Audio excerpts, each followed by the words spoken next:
Hello, my name is Nick Sloan, and I'm currently a fourth year with a minor in classical civilizations or ancient history, basically. And so this past July, I was in Athens working for ISMA, or the Acropolis Restoration Services, where I would document fragments of the Parthenon for the Greek government. And so a little bit about ISMA. It was founded in 1999. It's a part of the Ministry of Culture in the Greek government, and their mission is to document, preserve, and to whatever degree the committee can agree on for that month, restore the Parthenon. They work in together with ESMA with the E instead of a Y, which is more so takes on the educational aspect. So it's kind of like a dual partnership. So a bit about where I'm coming from with this is when I was back in seventh grade, I did a school project for ancient history class where my random topic was architecture and Greek sculpture. And for that class, I made a model of the Parthenon, and that's actually how I got started with architecture. And ever since then, I've been studying, just reading book after book of history of architecture. My classmates up there can probably contend that I'm a little bit obsessed.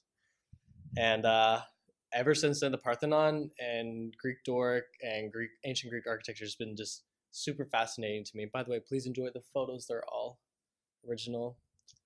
You know, just gotta throw my work in there.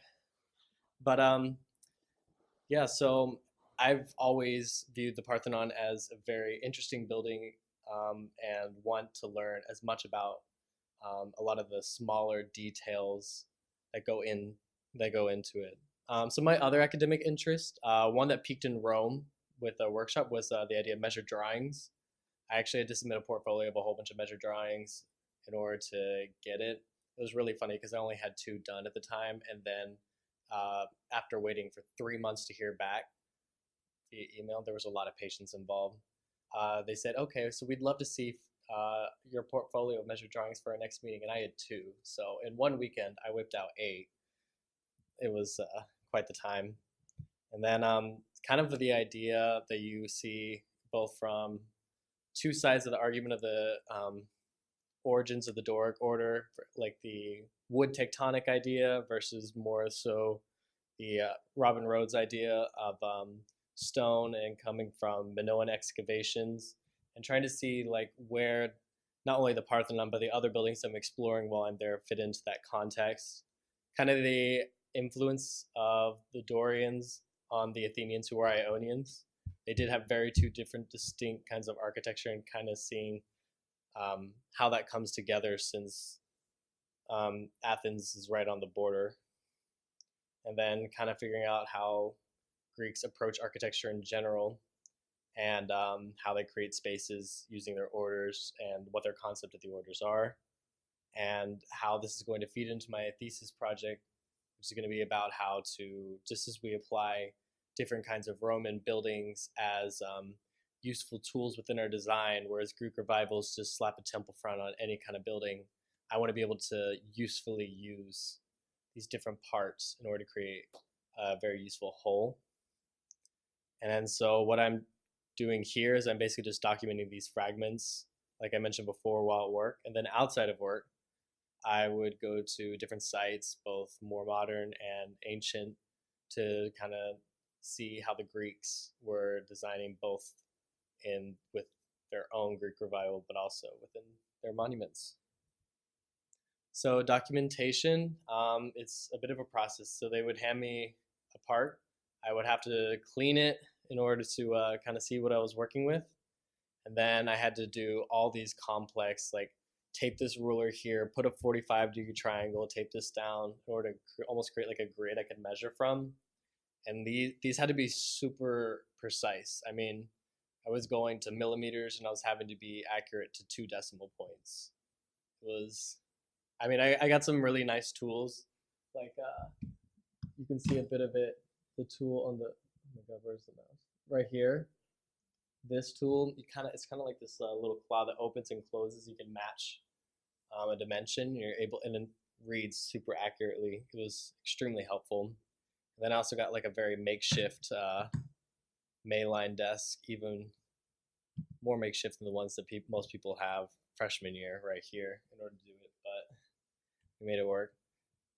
And then, of course, these are documentation drawings, so I would have to add, line weights. I would have to add different annotations and just document as much as I could. So here we have the first fragment. Here you can see this is the only detail drawing that I have shade and shadow on, because after 5 attempts, my boss realized I'm very bad at that and I should not be doing that at all. Another note that the astragal here is actually called not just a bead motif, but a bead and baguette motif, which I thought was hilarious. Just thought I'd share. And it comes from the frieze of the Parthenon. Fragment 2 comes from the interior cella. It's the architrave. It's pretty straightforward.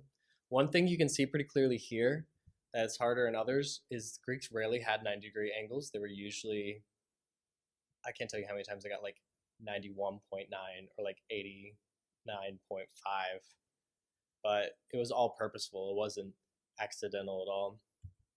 Fragment 3 comes from the exterior colonnade of the Parthenon. From the architrave, you can see the goutte.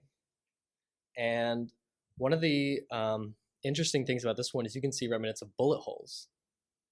And I just counted, I think I counted 15 bullet holes, all the same dimension, which probably comes from one of the Greeks' many revolts against the Turks.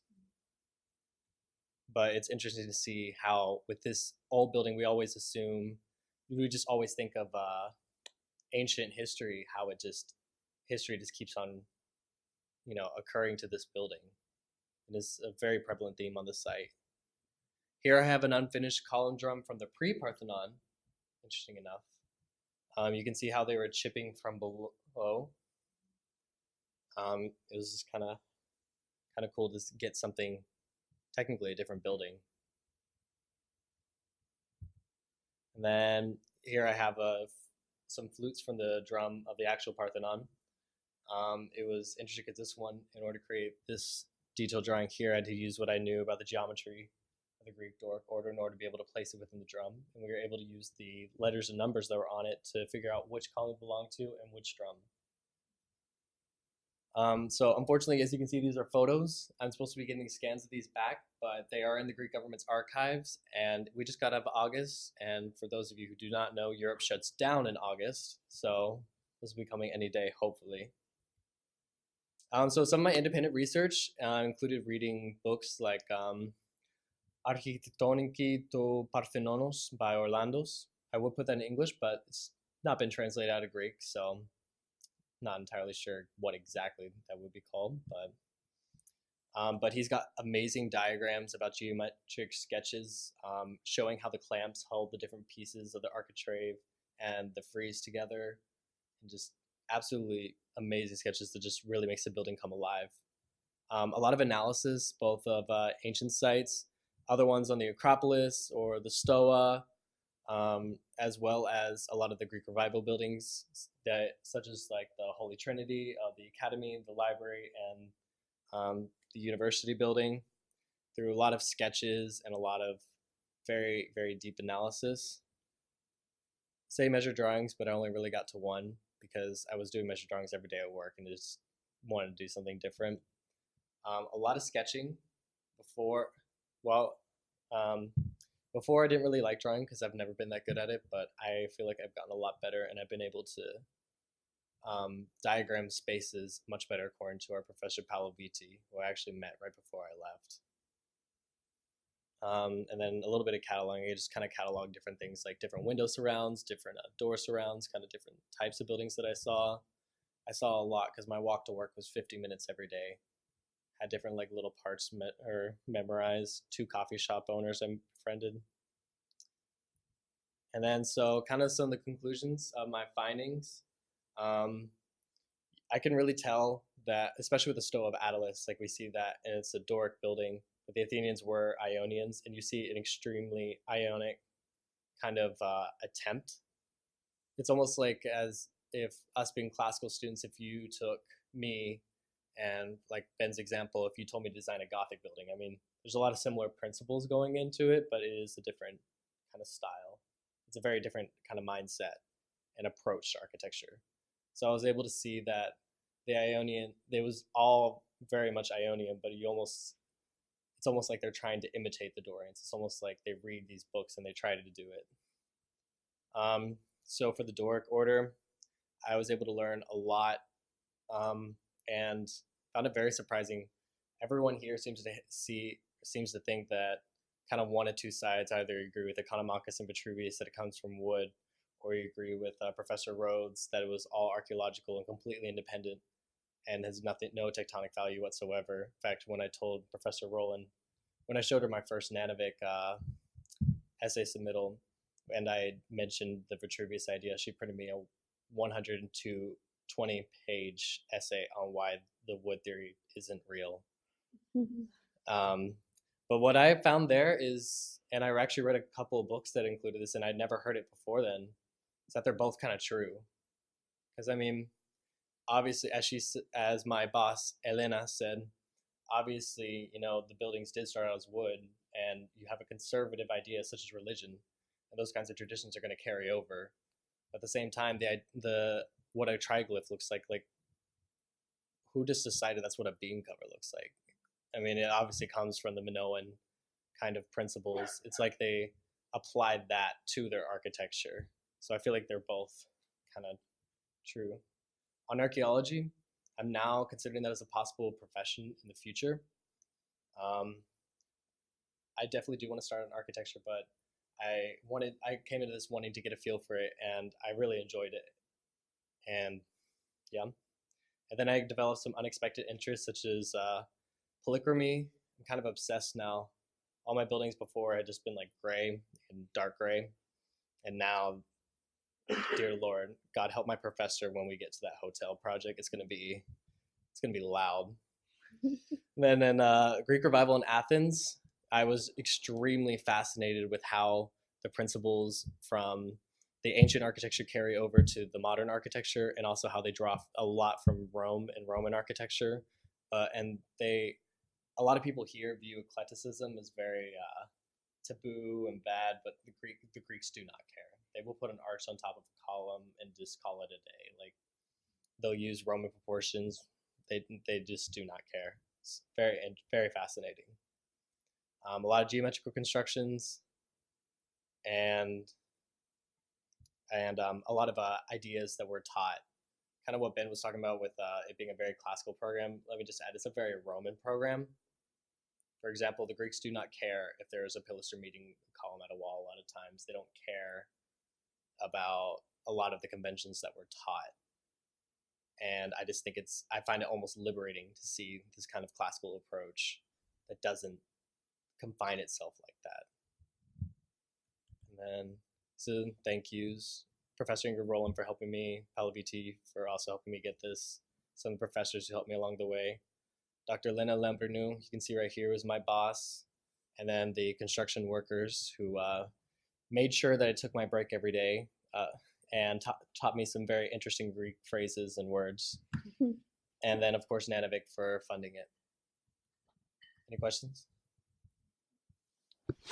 Yeah, I would agree. I think the Romans were generally more rule-driven, but it's an interesting counterexample. The Hadrianic architecture of Athens is very playful and disregards almost all the rules. And just think about the arch of Hadrian with its the arch which actually breaks the architrave above it in a way that like classical architecture would do that. Do you think maybe that was just the effect of being in Athens?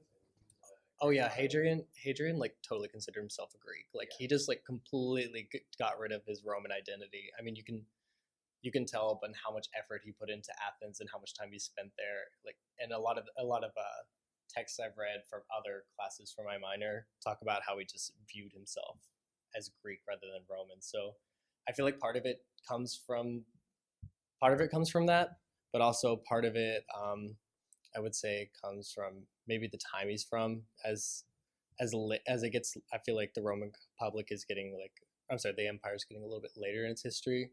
They tend to like lean off the rules a little bit and get a little more experimental.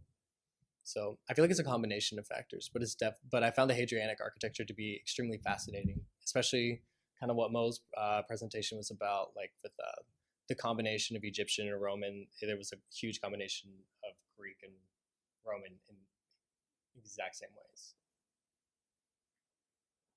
Anyone else? Okay, thank you, Nick.